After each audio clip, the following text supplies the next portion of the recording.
성령님, 좋은 아침입니다. 이 시간 성령님을 초청합니다. 오늘도 내 안에 오셔서 하나님을 기쁘시게 드릴 것을 소원하게 해주세요. 오늘 말씀을 통해 구체적으로 무엇을 해야 할지를 깨닫게 해주세요. 깨달은 것을 삶 속에서 실천할 수 있도록 도와주세요. 아멘. 오늘 함께 나누실 하나님 말씀은 요한일서 5장 1절에서 12절까지 말씀입니다. 제5장 예수께서 그리스도이심을 믿는 자마다 하나님께로부터 난 자니 또한 낳으신 이를 사랑하는 자마다 그에게서 난 자를 사랑하느니라. 우리가 하나님을 사랑하고 그의 계명들을 지킬 때에 이로써 우리가 하나님의 자녀를 사랑하는 줄을 아느니라. 하나님을 사랑하는 것은 이것이니 우리가 그의 계명들을 지키는 것이라. 그의 계명들은 무거운 것이 아니로다. 무릇 하나님께로부터 난 자마다 세상을 이기느니라. 세상을 이기는 승리는 이것이니 우리의 믿음이니라. 예수께서 하나님의 아들이심을 믿는 자가 아니면 세상을 이기는 자가 누구냐? 이는 물과 피로 임하신 이시니 곧 예수 그리스도시라. 물로만 아니요 물과 피로 임하셨고 증언하는 이는 성령이시니 성령은 진리니라. 증언하는 이가 셋이니 성령과 물과 피라. 또한 이 셋은 합하여 하나이니라. 만일 우리가 사람들의 증언을 받을진대 하나님의 증거는 더욱 크도다. 하나님의 증거는 이것이니 그의 아들에 대하여 증언하신 것이니라. 하나님의 아들을 믿는 자는 자기 안에 증거가 있고 하나님을 믿지 아니하는 자는 하나님을 거짓말하는 자로 만드나니 이는 하나님께서 그 아들에 대하여 증언하신 증거를 믿지 아니하였습니다. 또 증거는 이것이니 하나님이 우리에게 영생을 주신 것과 이 생명이 그의 아들 안에 있는 그것이니라. 아들이 있는 자에게는 생명이 있고 하나님의 아들이 없는 자에게는 생명이 없느니라. 본문에서 요한은 신앙인은 하나님께로부터 난 자라고 합니다. 그 이유가 무엇이냐면 예수께서 그리스도이심을 믿기 때문이라고 합니다. 그렇다면 하나님께로부터 난 자의 특징이 무엇인지를 오늘 말씀을 통해 살펴보면 첫째로 하나님의 자녀를 사랑하는 것입니다. 1절입니다. 예수께서 그리스도이심을 믿는 자마다 하나님께로부터 난 자니 또한 낳으신 이를 사랑하는 자마다 그에게서 난 자를 사랑하느니라. 우리는 하나님께로부터 낳은 자들입니다. 그래서 하나님을 사랑하면 하나님이 낳으신 다른 사람도 사랑하게 되는 것입니다. 만약 상대방을 사랑하지 않고 하나님만 사랑한다라고 주장하면 그것은 모순입니다. 왜 우리는 하나님께로부터 낳은 다른 사람을 사랑할 수 없습니까? 왜 믿고 싫습니까? 그것은 우리 눈에는 상대방이 하나님의 형상으로 지음받은 것이 안 보이기 때문입니다. 하나님께서 우리를 낳으셨듯이 다른 신앙인도 하나님께로부터 낳았음을 인정해야 합니다. 감사는 감사를 부르고 감사를 낳습니다. 원망은 원망을 부르고 원망을 낳습니다. 감사할 일도 원망하는 이가 있고 원망할 일도 감사하는 이가 있습니다. 감사도 원망도 결국 내가 선택을 합니다. 마찬가지로 우리는 사랑을 부르고 사랑을 낳은 사람들이 되어야 합니다. 그런데 우리는 착각하지 말아야 될 것과 경계해야 될 것이 있습니다. 그것은 집착을 사랑이라고 포장하는 경우와 자기중심적인 편애를 사랑이라고 말하는 경우입니다. 사랑이란 그것을 받는 사람도 마음이 편해야 하고 그것을 바라보는 주변 사람들도 인정할 때 사랑은 문제가 없는 것입니다. 이어서 하나님께로부터 난 자의 두 번째 특징은 하나님의 계명을 지키는 것입니다. 2절 3절입니다. 우리가 하나님을 사랑하고 그의 계명들을 지킬 때 이로써 우리가 하나님의 자녀를 사랑하는 줄을 아느니라. 하나님을 사랑하는 것은 이것이니 우리가 그의 계명들을 지키는 것이라. 그의 계명들은 무거운 것이 아니로다. 우리가 하나님을 사랑하면 그의 계명을 지키는 것이라고 합니다. 계명은 하나님의 말씀입니다.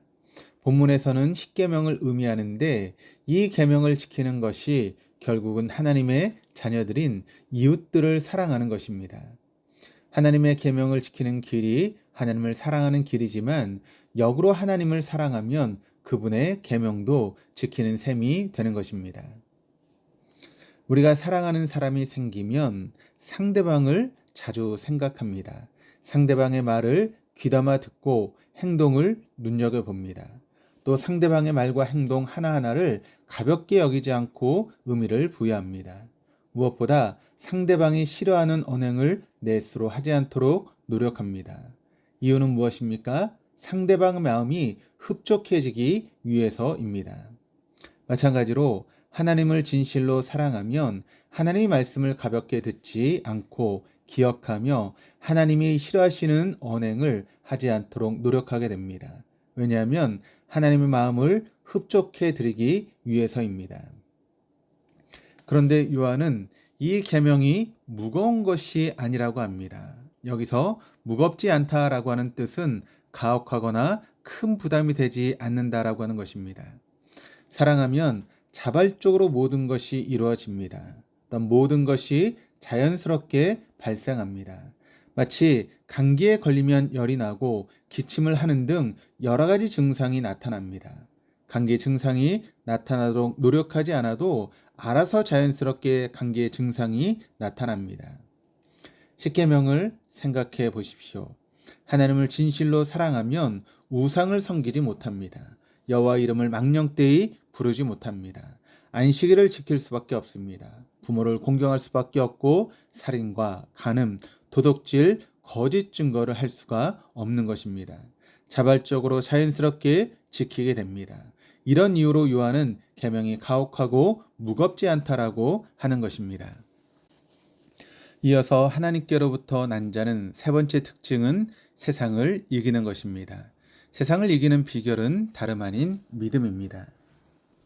4절 5절입니다. 무릇 하나님께로부터 난 자마다 세상을 이기느니라. 세상을 이기는 승리는 이것이니 우리의 믿음이니라. 예수께서 하나님의 아들이심을 믿는 자가 아니면 세상을 이기는 자가 누구냐? 믿음이 세상을 이긴다라고 하는 것은 믿음이 세상보다 크기 때문입니다. 왜냐하면 믿음의 대상이신 하나님이 세상보다 크신 분이시기 때문에 그렇습니다. 우리가 하나님을 알아갈수록 세상은 적어집니다. 실로 대단하게 여기지 않게 됩니다. 세상이 실상이 아닌 허상임을 깨닫게 됩니다. 그래서 세상을 이기는 믿음을 가진다라고 하는 것은 허상을 쫓는 인생이 아니라 실상을 쫓는 인생으로 변화되는 것입니다. 또 인생에서 구하는 것들이 본질이 아닌 것들을 알게 되며 먼저 그의 나라와 그의 의를 구하게 됩니다. 그리고 세상의 것들 중에서 우리가 구할 것과 구하지 않을 것이 무엇인지를 분별하게 됩니다. 그러나 무엇보다 세상을 이기는 믿음의 특징은 삶의 동기가 변화되는 것입니다. 세상은 결과 중심입니다. 그러나 신앙은 동기 중심입니다. 삶의 동기가 달라지기 때문에 세상을 이기는 것입니다. 남을 돕든지 돈을 벌든지 학업을 하든지 삶의 모든 부분에서 동기가 있는데 이것이 달라지는 것입니다. 삶의 모든 동기가 나 때문에서 예수님 때문에로 바뀌는 것입니다. 가끔 우리는 세상을 얻은 것으로 세상을 이겼다라고 착각할 때가 있습니다. 그러나 세상을 이긴다는 의미는 세상의 것으로 이기는 것이 아님을 깨달아야 합니다. 우리가 삶의 동기를 바꿀 때 세상을 이기는 것입니다. 이것이 주님을 따르는 믿음입니다. 6절에서 8절입니다. 이는 물과 피로 임하신 이시니 곧 예수 그리스도시라. 물로만 아니요 물과 피로 임하셨고 증언하는 이는 성령이시니 성령은 진리니라. 증언하는 이가 셋이니 성령과 물과 피라. 또한 이 셋은 합하여 하나이니라. 당시 예수님이 사람의 몸으로 오셨음을 부인하는 영지주의자들의 공격이 있었습니다. 그래서 요한은 예수님께서 하나님의 아들임과 동시에 사람의 몸으로 오셨음을 주장하기 위해서 그 근거로 물로 세례를 받으셨고 우리의 죄를 감당하기 위해 십자가에서 피를 흘리셨고 이를 증거하시는 분이 성령님이심을 알려주고 있는 것입니다. 9절, 10절입니다. 만일 우리가 사람들의 증언을 받을진대 하나님의 증거는 더욱 크도다. 하나님의 증거는 이것이니 그의 아들에 대하여 증언하신 것이니라. 하나님의 아들을 믿는 자는 자기 안에 증거가 있고 하나님을 믿지 아니하는 자는 하나님을 거짓말하는 자로 만드나니 이는 하나님께서 그 아들에 대하여 증언하신 증거를 믿지 아니하였음이라. 예수님이 하나님의 아들인 것에 대한 사람들의 증언도 존재하지만 그보다 더 큰 증거는 하나님께서 주신 증거입니다. 그 증거가 무엇이냐면 바로 성령님의 내주하심입니다. 예수님에 대한 증거에는 외적인 증거와 내적인 증거가 있는데 물과 피는 예수님에 대한 외적인 증거지만 성령님께서 내주하시는 것은 내적 증거입니다. 그래서 성령 충만하다라고 하는 의미는 예수님을 삶으로 증언하는 것입니다. 재판장에서 증인이 자신을 알고 있는 사실에 대해서 제대로 증언하지 않으면 큰 문제가 되는 것처럼 신앙인인 우리가 삶으로 예수님을 증언하지 않는다면 그것은 문제적인 삶을 살고 있다라고 하는 증거입니다. 11절 12절입니다. 또 증거는 이것이니 하나님이 우리에게 영생을 주신 것과 이 생명이 그의 아들 안에 있는 그것이니라. 아들이 있는 자에게는 생명이 있고 하나님의 아들이 없는 자에게는 생명이 없느니라. 영생은 하나님이 예수님을 믿는 자들에게 주신 최고의 선물입니다. 예수님을 믿는 자에게는 생명이 있고 예수를 믿지 않는 자에게는 생명이 없다라고 합니다. 쉽게 말해서 예수님을 품은 삶은 생명의 삶입니다. 생명의 뜻은 살아서 숨쉬고 활동할 수 있게 하는 힘입니다. 그런데 우리의 인생은 수많은 문제에 막힌 담으로 둘러싸이는 경우도 있습니다. 그 문제로 숨쉬기도 버겁고 활동하는 것도 어렵습니다. 그러나 예수님을 믿으면 우리가 그 문제에서 벗어나 수월하게 숨을 쉬고 활동할 수 있게 만들어 주십니다. 환경과 상황에 갇혀서 길이 보이지 않으십니까? 길이요 진리요 생명이신 주님을 바라보십시오. 주님이 말씀하시면 사막에 강이 흐르고 광야에 길이 나는 것입니다. 신앙의 역설은 우리는 인생의 모든 것이 확실할 때 하나님이 필요 없다는 것입니다. 반면에 인생이 불확실할 때 우리는 하나님을 의지하고 인도하심과 보호하심을 구합니다. 그래서 인생의 불확실함은 은혜인 것입니다.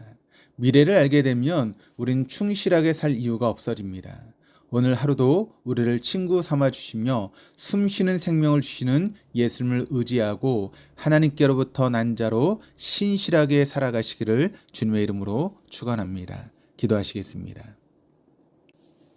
하나님, 저희가 하나님을 사랑한다고 하면서도 하나님의 형상대로 지어진 상대방을 미워하고 싫어하고 품어주지 못했습니다. 또한 하나님의 말씀을 지키는 것을 어려워했고 그 말씀대로 순종하지 않았습니다. 더불어 삶의 모든 부분의 동기가 예수님이 아니라 저희의 욕심 때문이었음을 용서하여 주시옵소서. 삶의 동기가 주님이 되게 하셔서 세상을 얻은 삶이 아닌 세상을 이기는 신앙인이 되게 하여 주시옵소서. 또한 하나님께로부터 난 자로서 주님의 뜻을 따르고 많은 이들에게 주님의 살아계심을 증언하는 복된 삶이 되게 하시옵소서. 감사드리며 예수 그리스도 이름으로 기도드립니다. 아멘.